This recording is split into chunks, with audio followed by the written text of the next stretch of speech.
Hello दोस्तों, हम series लेकर आए हैं जीके के लिए या जनरल टेस्ट जो होता है हमारा सीटी में जीटी यानी कि जनरल टेस्ट, जिसमें जीके वगैरह पूछा जा रहा है। मॉडर्न हिस्ट्री, एंशिएंट हिस्ट्री हो या मिडिवल हिस्ट्री हो, जियोग्राफी हो इंडिया और इंटरनेशनल, या पॉलिटिकल साइंस हो या कॉन्स्टिट्यूशन हो जिसमें लीगल क्वेश्चन पूछा जाएगा, वो भी हम लेकर आएंगे। चाहे आपका एंट्रेंस बीए के लिए हो, मतलब जनरल टेस्ट जिसमें जीके वगैरह पूछा जाता है, उसके लिए बहुत ही ज़्यादा इंपॉर्टेंट है। अगर आप जामिया का एंट्रेंस दे रहे हैं तो जामिया का जो सेपरेट एग्जाम होने वाला है जिसमें जीके पूछा जाता है, उसके लिए भी ये बहुत ही इंपॉर्टेंट है। ठीक है, VVIA ये क्वेश्चन बोल सकते हैं, वेरी वेरी इंपॉर्टेंट है ये क्वेश्चन। आप जरूर इसे करें, आप कंटिन्यू करें और अच्छे से करें। ठीक है, और रिवाइज भी करें ताकि आपको याद रहे। और आपका चाहे ये यूजी का एग्जाम हो या पीजी का एग्जाम हो, ठीक है, जिसमें जीके पूछा जाता है, उसके लिए भी बहुत ही ज़्यादा इंपॉर्टेंट है। तो आप कंटिन्यू इसे करें। और चलिए हम स्टार्ट करते हैं मॉडर्न हिस्ट्री का पार्ट 1 का फर्स्ट क्वेश्चन के साथ। ठीक है, चलिए स्टार्ट करते हैं। जो हमारा फर्स्ट क्वेश्चन है, the first Indian selected for Indian civil service was. जो फर्स्ट इंडियन थे वो सिलेक्ट किए गए थे इंडियन सर्विस के लिए, इंडियन सिविल सर्विस के लिए, वो क्या था, वो कौन थे? ठीक है, इनका नाम बताना है। तो इनका जो नाम जो है सत्येंद्र नाथ टैगोर, ऑप्शन ए जो है हमारा करेक्ट है। ठीक है, और ये कब इनको सिलेक्ट किया गया था? ठीक है, तो ये जो सिलेक्ट किया गया था 1863 में। ठीक है, याद रखिएगा सन भी। ठीक है, अब सेकेंड क्वेश्चन पे चलते हैं। नेक्स्ट क्वेश्चन पे सेकेंड क्वेश्चन है, the first to come and last to leave. जो इंडिया में सबसे पहले आए और सबसे लास्ट में जो इंडिया को छोड़कर वापस गए, इनमें से कौन है? ठीक है, पुर्तगीज, फ्रेंच, इंग्लिश, डच। ठीक है, तो इसका जो करेक्ट आंसर बनेगा वो हो जाएगा ऑप्शन ए, द पुर्तगीज। ठीक है, ऑप्शन ए जो है हमारा करेक्ट है। ठीक है, और सबसे पहले जो आया, मतलब ये पूछा जा सकता है कि वास्को डी मतलब कब सबसे पहले, ठीक है, आए, तो ये जो आए थे 1498 में। ठीक है, 1498 में वास्को डी गामा ने सी रूट से फाइंड करके इंडिया में आया था। ठीक है, याद रखिएगा। सेकंड चलते हैं थर्ड नंबर पे, India wings freedom is autobiography किनका है? देखिए, इंडिया विंग्स फ्रीडम जो ऑटोबायोग्राफी है ये किनका है? ठीक है, इनमें से किसका है? तो ये है अबुल कलाम आज़ाद, ऑप्शन सी जो है हमारा करेक्ट है। ठीक है, और बात बता दें इनके बारे में, तो 11 नवंबर को नेशनल एजुकेशन डे मनाया जाता है। ठीक है, नेशनल एजुकेशन डे मनाया जाता है 11 नवंबर को। ठीक है, ये 11 नवंबर को नेशनल एजुकेशन डे मनाया जाता है। और ये जो है मौलाना अबुल कलाम आज़ाद, ये हमारे इंडिया के फर्स्ट एजुकेशन मिनिस्टर हैं। ठीक है, फर्स्ट एजुकेशन मिनिस्टर है, याद रखिएगा। नेक्स्ट हम आगे बढ़ते हैं। The year of foundation of the women Indian association. ठीक है, कब फाउंड किया गया था? ये जो किया गया था 1917, यानी कि ऑप्शन डी जो है हमारा करेक्ट है। और ये पूछा जाए कि मतलब क्या किस जगह पे, तो ये जो फाउंड किया गया था मद्रास। ठीक है, याद रखिएगा मद्रास। नेक्स्ट हम 5 नंबर पे बढ़ते हैं। The गद्दर party was founded at San Francisco US bye. किनके द्वारा गद्दर पार्टी जो फाउंड किया गया था सैन फ्रांसिस्को, कहाँ, यूएस में, ये किसके द्वारा फाउंड किया गया था? ये जो फाउंड किया गया था ये लाला हरदयाल, ऑप्शन जी बी जो है हमारा करेक्ट है। अगर सन पूछे कि कब फाउंड किया गया था, किस ईयर में, ठीक है, तो ये जो किया गया था 1913 ईस्वी में, याद रखिएगा। नेक्स्ट हम आगे बढ़ते हैं 6 नंबर पे।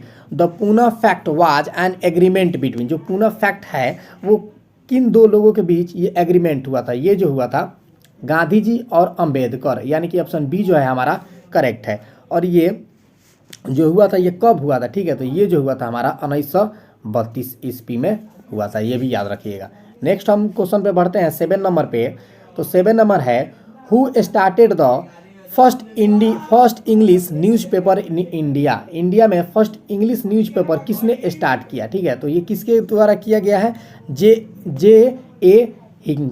ठीक है, ऑप्शन बी, ऑप्शन सी जो है हमारा करेक्ट है। और ये यहाँ पे ये पूछे कि कौन सा पेपर था जो आया था फर्स्ट, ठीक है, मतलब पब्लिश किया गया था, वो जो था वो है बंगाल गेजेट। ठीक है, याद रखिएगा। और कब, किस ईयर में, अगर ईयर पूछे, ठीक है, अगर ईयर पूछे तो ये जो है हमारा 1780 ईस्वी में। ठीक है, 1780 ईस्वी, ऑप्शन सी जो है इसका हमारा करेक्ट है। नेक्स्ट हम आगे बढ़ते हैं 8 नंबर पे। The first women to become a chief ministers of any state in India. India के पहला वुमेन चीफ मिनिस्टर किसी भी स्टेट के बनने वाली महिला कौन है? ठीक है, तो ये है सुरक्षिता सुचिता कृपलानी, ऑप्शन सी जो है हमारा करेक्ट है। और ये अगर पूछे कि किस ईयर में, ठीक है, मतलब कब से कब, तो ये जो होता 1963 से लेकर 1963 से लेकर 1967, ठीक है, 1963 से 1967, याद रखिएगा 1963। नेक्स्ट हम आगे बढ़ते हैं 9 नंबर पे। Who is the author of Vande Mataram? Vande Mataram का जो ऑथर है, लेखक है, वो कौन है? ठीक है, तो ये है बंकिम चंद्र चटर्जी, ऑप्शन सी जो है हमारा करेक्ट है। और आप लास्ट में ज़रूर बताइएगा आपका टोटल क्वेश्चन में से कितना आपका करेक्ट हुआ है। और बाय द वे हम कोई गलती से किसी का आंसर हम बता दे रहे हैं तो उसे कमेंट बॉक्स में आप जरूर से सही आंसर बताइएगा, ठीक है। नेक्स्ट हम आगे बढ़ते हैं 10 नंबर पे। Who is regarded as the father of modern India? Father of modern India किसे कहा जाता है? ठीक है, तो इसका जो करेक्ट आंसर है राजा राम मोहन राय, ऑप्शन ए जो है हमारा करेक्ट है। नेक्स्ट हम आगे बढ़ते हैं 11 नंबर पे। Who throw 2 bombs on the door of the general assembly in New Delhi on 8 April 1929, ठीक है, किसने किया था? तो ये जो किए थे, इसका जो करेक्ट आंसर बनेगा 11 का, ये जो हमारा हो जाएगा कि भगत सिंह और बटुकेश्वर दूत, ऑप्शन डी जो है हमारा करेक्ट बनेगा, ऑप्शन डी, ठीक है, दोनों नहीं, ठीक है। नेक्स्ट हम आगे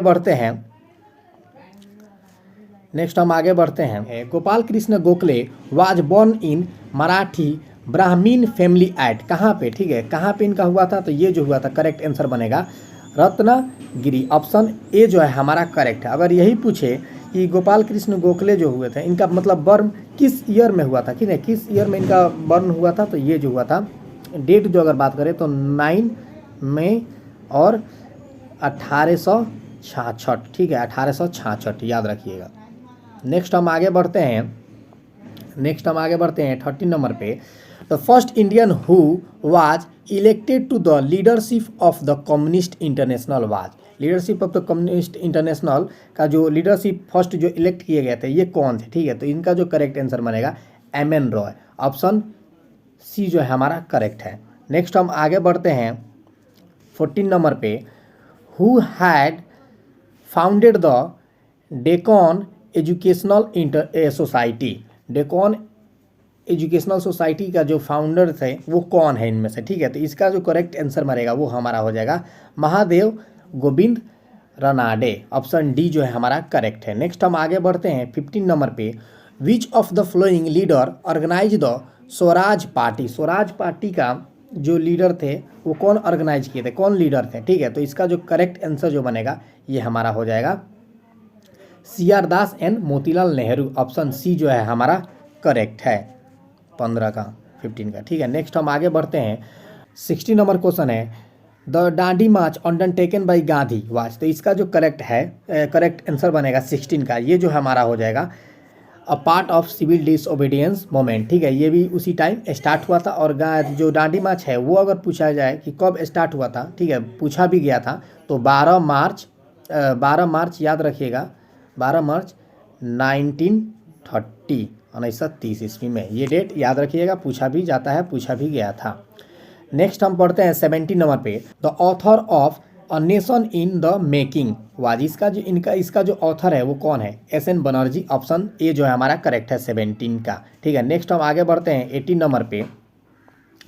the November 26, 1949 is a significant day in our constitutional history because, ठीक है, इस दिन क्या हुआ था? ठीक है, तो ये जो हुआ था बेसिकली हमारा इंडियन कॉन्स्टिट्यूशन जो था वो अडॉप्ट किया गया था, ठीक है, अडॉप्ट कर लिया गया था, यानी कि ऑप्शन बी जो है हमारा करेक्ट है। अगर ये बोलता है कि इन्फोर्समेंट कब हुआ था, अगर पूछ ले, तो वो जो हमारा हुआ था सबको पता है 26 जनवरी 1950 में, ठीक है। और कॉन्स्टिट्यूशन जो है, कॉन्स्टिट्यूएंट असेंबली जो फर्स्ट मीटिंग जो हुई थी वो जो हुई थी हमारा 9 दिसंबर 1946 को, ये भी याद रखिएगा। और सेटअप जो हुआ था हमारा कॉन्स्टिट्यूएंट असेंबली जो उस दिन 16 मई 1946 में ही, ठीक है, ये भी याद रखिएगा। नेक्स्ट हम आगे बढ़ते हैं 19 नंबर पे।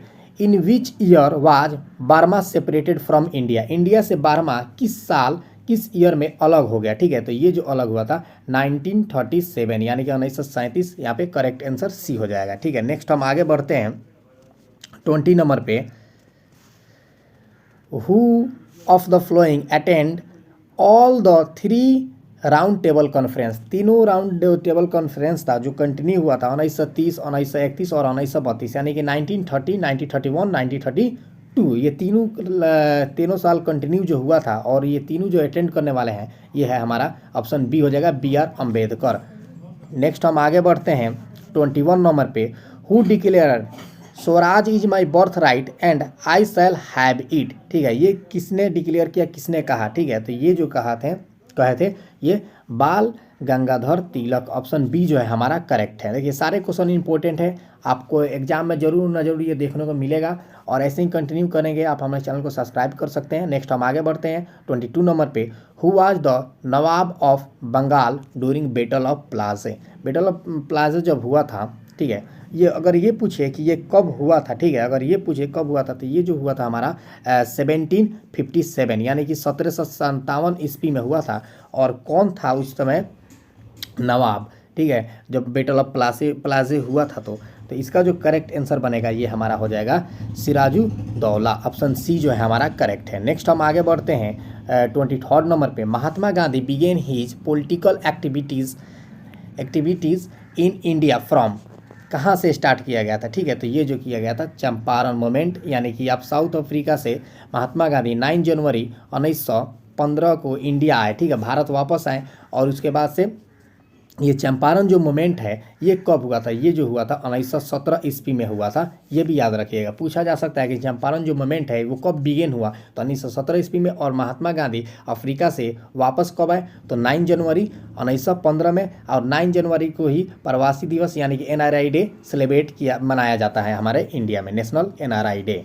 नेक्स्ट हम आगे बढ़ते हैं 24 नंबर पे। अकॉर्डिंग टू द दादा भाई नौरोजी स्वराज मीन, स्वराज का मतलब क्या, सेल्फ गवर्नमेंट, यानी कि ऑप्शन बी जो है हमारा करेक्ट है। और ये जो मूवमेंट था स्वराज, ये मतलब कब कहाँ पे ये वर्ड को बोला गया, और इसके लिए किस जगह पे और किस ईयर, अगर ये पूछा जाए, ठीक है। दादा भाई नौरोजी किस सेशन में बोले कांग्रेस के, तो ये जो बोले थे कलकत्ता सेशन था, और ईयर जो था वो 1906 यानी कि 1906 ईस्वी में। नेक्स्ट हम आगे बढ़ते हैं 25 नंबर के। इस सीरीज का हमारा फर्स्ट सीरीज का लास्ट क्वेश्चन है, और आप लोग बताएंगे कि आउट ऑफ 25 आपका कितना राइट है और कितना नहीं, ठीक है।